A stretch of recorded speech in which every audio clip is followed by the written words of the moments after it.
जीवन में सुख दुख क्यों जरूरी है। भयंकर अंधेरी रात में एक व्यक्ति नदी में कूदकर आत्महत्या करने का विचार कर रहा था। बरसात के दिन थे और नदी पूरे उफान पर थी। आकाश में बादल घिरे हुए थे और रह रह कर बिजली चमक रही थी। वह शख्स काफी धनी व्यक्ति था, लेकिन अचानक हुए घाटे से उसकी सारी संपत्ति चली गई थी। उसके भाग्य का सूरज डूब गया था। चारों ओर निराशा ही निराशा थी और उसे अपना भविष्य नजर नहीं आ रहा था। उसे कुछ सूझ नहीं रहा था कि वह क्या करे।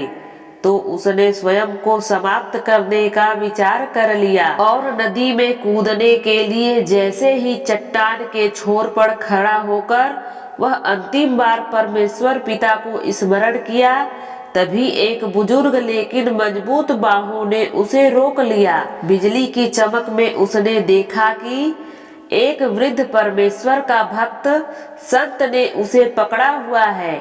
उस वृद्ध ने उससे निराशा का कारण पूछा और किनारे लाकर उसकी सारी बातें सुनी।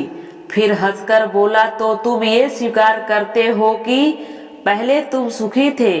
तब सेठ बोला, हाँ, मेरा भाग्य का सूर्य पूरे प्रकाश से चमक रहा था।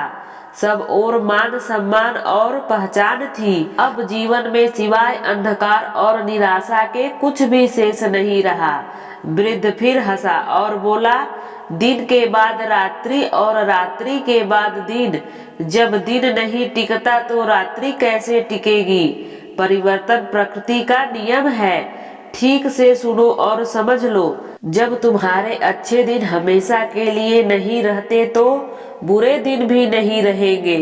जो इस सत्य को जान लेता है वह व्यक्ति सुख में सुखी नहीं होता और दुख में दुखी नहीं होता। उसका जीवन उस अडिग चट्टान की भांति हो जाता है जो वर्षा और धूप में समान ही बनी रहती है। सुख और दुख में जो समान भाव से रहे, समझ लो कि उसे स्वयं को जान लिया है।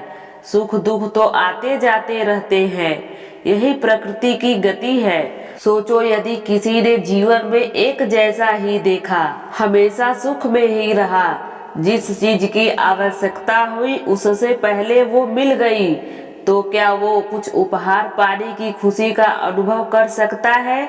दुख न आए तो सुख का स्वाद क्या होता है, यह कोई कैसे जाने। इसलिए जीवन में सुख और दुख दोनों जरूरी हैं। जो इस शाश्वत नियम को जान लेता है उसका जीवन बंधनों से मुक्त हो जाता है।